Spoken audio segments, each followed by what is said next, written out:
আজ তৈরি করতে চলেছি পনিরের একটা নিরামিষ রেসিপি। এজন্যে বেশ খানিকটা জল গরম করে নিলাম, গ্যাসটা অফ করে দিয়ে পনিরটাকে এবার পিস করে কেটে নেব।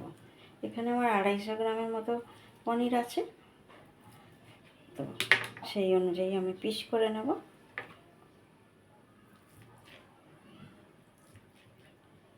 ব্যাস হয়ে গেল আমার পিস করা হয়ে যাওয়ার পর এদিকে দেখুন আমি সবজি কিছু আলু যেহেতু দেব না, এখানে একটু অল্প ক্যাপসিকাম ছিল কেটে নিয়েছি, 2টো টমেটো কেটে রেখেছি, 3টে কাঁচা লঙ্কা কুচিয়ে রেখেছি, কিছুটা কাজু, আর বাকি মশলা পরে দেখাচ্ছি। আর এখানে বেশ খানিকটা মটরশুঁটি রেখেছি, যদিও এতটা দেব না, ওখানে অনেকটাই আছে।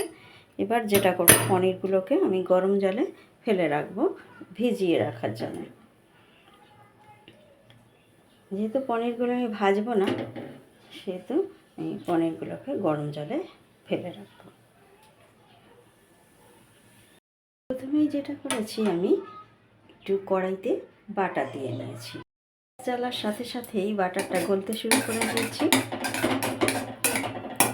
1 চামচ 1.5 চামচের মতো বাটার দিয়েছি। তো প্রথমে যেটা দেব, আমি টমেটো বাটারের উপর দিয়ে দেবো।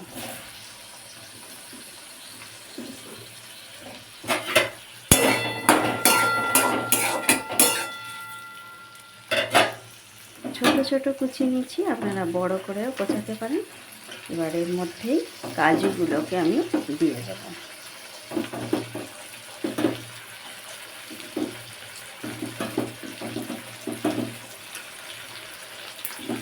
ধরুন 8-10টা মতো কাজু দিয়েছি, ভাঙা কাজু দিয়েছি, আপনারা গোটা কাজুও দিতে পারেন। কিছুমান আমি পরিমাণ মতো লবণ দিয়ে দিই। এই লবণই আমার পুরো গ্রেভিটা তৈরি হবে, সেই জন্য 1/2 চামচেরও একটু কম দিলাম, যেহেতু আমার পনির বলুন মটর বলুন কম, আপনাদের পরিমাণ অনুযায়ী নেবে। এখানে আমি 1/2 চামচের একটু কম লবণ নিয়েছি, যেহেতু সবজি বলতে শুধু মটরশুঁটি পড়বে এতে। এটা নরম হওয়ার জন্য অপেক্ষা করবো। আর দেবো এখানে 1/2 চামচ কাশ্মীরি লঙ্কা গুঁড়ো। এটা ঝালের জন্য না, এটা রঙের জন্য। গ্যাস একেবারেই সিমে রেখে দিয়েছি, আর এবার একটু চাপা দিয়ে দেবো। খুব সুন্দর একটা গন্ধ বেরোচ্ছে বাটারে এগুলো দেওয়ার ফলে।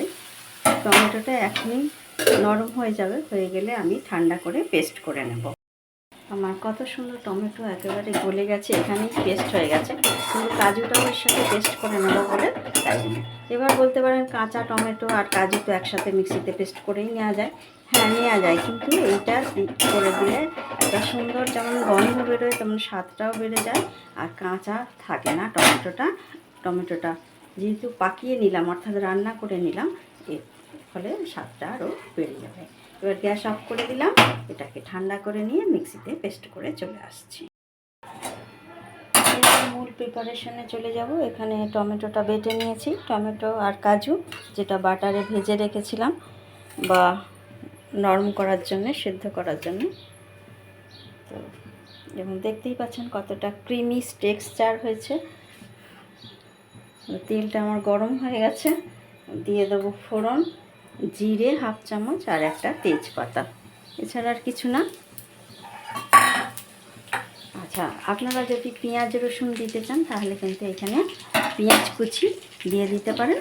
আমি পেঁয়াজ রসুন ছাড়াই করব, সম্পূর্ণ নিরামিষ। দিয়ে দিলাম 3টে কাঁচা লঙ্কা কুচি। আমি কিন্তু আর গুঁড়ো লঙ্কা দেবো না, নাহলে পনিরে বেশি ঝাল হয়ে যাবে।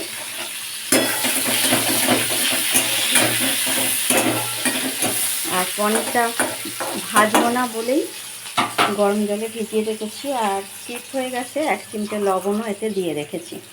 আচ্ছা, লঙ্কাটা ভাজার সাথে সাথেই আমি দিয়ে দিলাম ক্যাপসিকাম। জানেন ক্যাপসিকাম বেশি ভাজতে লাগে না, তাছাড়া আমি ছোট্ট ছোট্ট করে কেটে নিয়েছি, তাই বেশি ভাজতেও লাগবে না। আস্তে আস্তে সব মশলাগুলো দিতে থাকবো।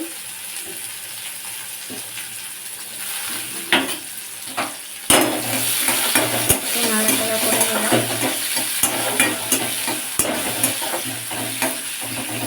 যেহেতু আমি পেঁয়াজ রসুন দিচ্ছি না, এই মশলাগুলো দিতে থাকবো। এখানে দেখুন দিয়েছি আদা বাটা, এবং এই পনির থেকে একটু গরম জল নিয়ে আদা বাটার বাটিটা ধুয়ে একটু জল দিয়ে দেবেন, যাতে পুড়ে না যায়। রসুন দিলে এখানে আদার সাথে রসুন বাটা দিয়ে দেবেন।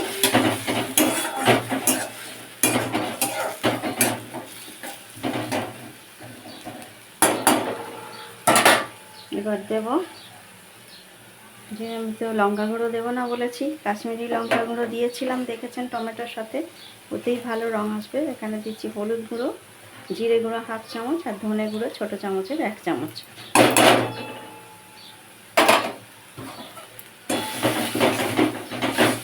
আমাদের একে অপরের সঙ্গে রান্নার অনেক মিল দেখতে পারেন, কারণ আমরা যারা ইউটিউবার বন্ধু তারা একে অপরের ভিডিও দেখি, সেজন্য একের সাথে অনেকের রান্নার হয়তো একটু হেরফের থাকে একটু। আমি বেশিরভাগ চেষ্টা করি নিরামিষ রান্না করার, কারণ আমি নিরামিষ রান্নাটাই ভালোবাসি। একটু পনিরের জলটা দিয়ে দিলাম, মশলাটা কষাতে থাকবে। নুন আর এখন দেবো না, নুন চেক করে দেবো, যেহেতু টমেটোর সাথে আমি পরিমাণ মতো লবণ দিয়েই দিয়েছি।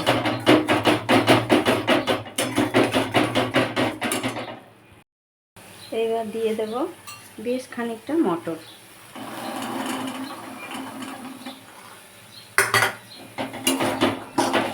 যেহেতু শুধু মটর দিয়েই করবো, এই মটরের পরিমাণটা একটু বেশি দিলাম।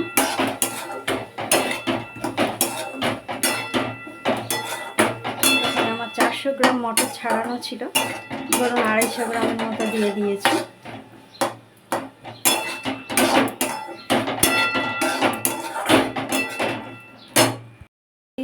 প্রিজার্ভ করা বা সংরক্ষণ করা মটরশুঁটি দেন, তাহলে পরে দিলেও হবে। এই মশলাটা কষাতে কষাতে তারপর পনির আর মটরশুঁটি দিলে হবে। যেহেতু আমি কাঁচা মটর দিয়েছি, এখন মটরশুঁটি বাজারে পাওয়া যাচ্ছে, সেটাই দিয়েছি, তো সেই জন্য আমি মটরশুঁটিটা আগেই দিয়ে দিলাম।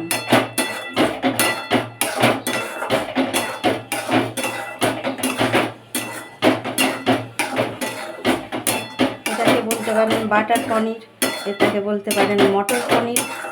রুটি, পরোটা, নান, লুচি সবের সাথে কিন্তু এটা ভালো লাগবে, বা রাইসের সাথে কিন্তু এটা খুবই ভালো লাগবে। মশলা আমার প্রায় কষানো হয়ে এসছে, তেলটাও ছাড়তে শুরু করে দিয়েছে। এই সময় আমি দেব 1/2 চামচ চিনি।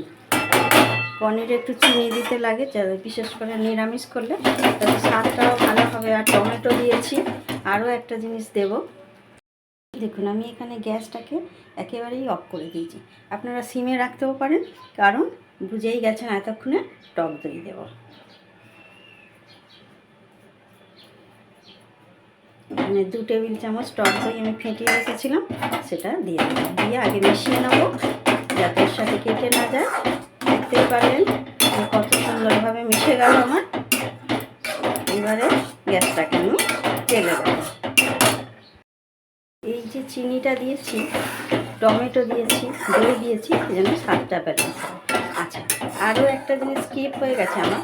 আমি যখন টমেটোটা পেস্ট করি, ওর সাথে 2 টুকরো পনির দিয়ে দিয়েছিলাম, যাতে গ্রেভিটা আরও ভালো হয়। এবার দিয়ে দিলাম কাসুরি মেথি, যেটা আমার বাড়িতেই তৈরি করা।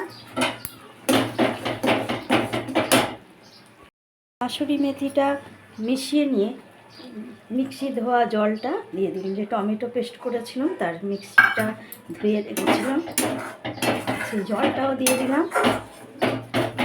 দিয়ে ভালো করে মিশিয়ে নিলাম। এইবারে তুলে দেবো পনির। গরম জলে যে পনিরটা ভিজিয়ে রেখেছিলাম, এখন আমার হাত দিয়েও তুলতে পারবো আমি, আর ইচ্ছা হলে চিমটা দিয়েও তুলে নিতে পারেন আপনারা। যদি প্রয়োজন হয় জল দেবার, তাহলে এটা যদি হাতা করে তুলে নেন, তাহলে এই জলটাও দিতে পারবেন, কারণ এটা তো ভালোই জল। এবং পনির যেহেতু আমি এর আগে ধুয়েই নিয়েছি, এই জলটা দিলে কোনো অসুবিধেও হবে না, কিন্তু আমি জল আর দিতে লাগবে না, এতেই হয়ে যাবে আমার পনির। দেখতেই পাচ্ছেন গ্রেভিটা কত সুন্দর হয়েছে।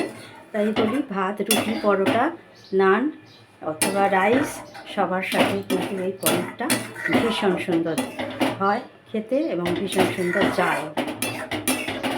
ভালোভাবে ফুটে উঠুক, বাকি ইনগ্রিডিয়েন্টস দিয়ে ফিরে আসবো। দেখুন আমার বাটার পনির বা মটর পনির যেটাই বলেন একেবারে রেডি। মাঝে মাঝে তলা থেকে একটু হালকা হাতে নেড়ে দিতে হয়, যেহেতু কাজু আছে। এখানে বলে রাখি, আপনারা টমেটোর সাথে কাজু যেমন দিয়েছেন মগজদানাও দিতে পারেন। ওই কথাই আছে, যত গুড় ঢালবে তত মিষ্টি হবে। তবে বেশি মশলা দিয়ে আমি রান্না ভালোবাসি না বলে দিই না। তবে পনির টনির করলে, মাংস করলে একটু তো দিতেই হয়। তো এখন একটু দিয়ে দিলাম ধনে পাতা। কাছে টাটকা ছিল না, আমার ঘরে শুকনো ছিল, সেটাই দিয়েছি। আর দিয়ে দিলাম একটু গরম মশলা, ব্যাস।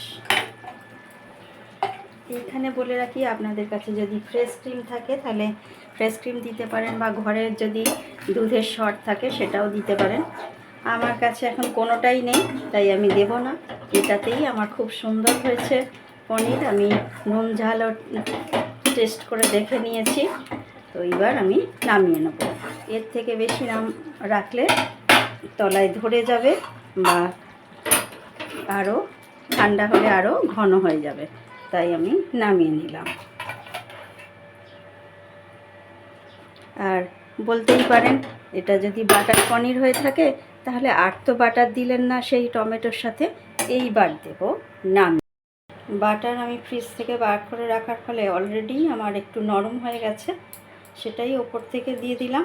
দিলেই এটা গলে যাবে। তাহলে বন্ধুরা, আমার রেসিপিগুলো, আমার ভিডিওগুলো যদি ভালো লেগে থাকে তাহলে অবশ্যই লাইক, কমেন্ট, শেয়ার করবেন। আর সাবস্ক্রাইব করে পাশে থাকা বেল আইকনটা প্রেস করতে একেবারেই ভুলবেন না। তাহলে আমি যা যা ভিডিও আপলোড করব তার নোটিফিকেশান আপনাদের কাছে চলে যাবে এবং আপনারা তা দেখতে পাবেন। আমি রান্নার সাথে সাথে কবিতা পাঠ করি, গল্প বলি এবং কোথাও বেড়াতে গেলে তার ভিডিও শেয়ার করি। তাই সাথে থাকুন, পাশে থাকুন, দেখতে থাকুন। যারা সাবস্ক্রাইব করেছেন তাদের যেমন অনেক ধন্যবাদ জানাই, তেমনি যারা এখনও সাবস্ক্রাইব করেননি কিন্তু আমার ভিডিও দেখেন, ভালো লাগে, তাহলে তারা অবশ্যই সাবস্ক্রাইব করে নেবেন। তাহলে সবাই ভালো থাকুন, সুস্থ থাকুন, সাবধানে থাকুন। আজকের মতো এই পর্যন্তই।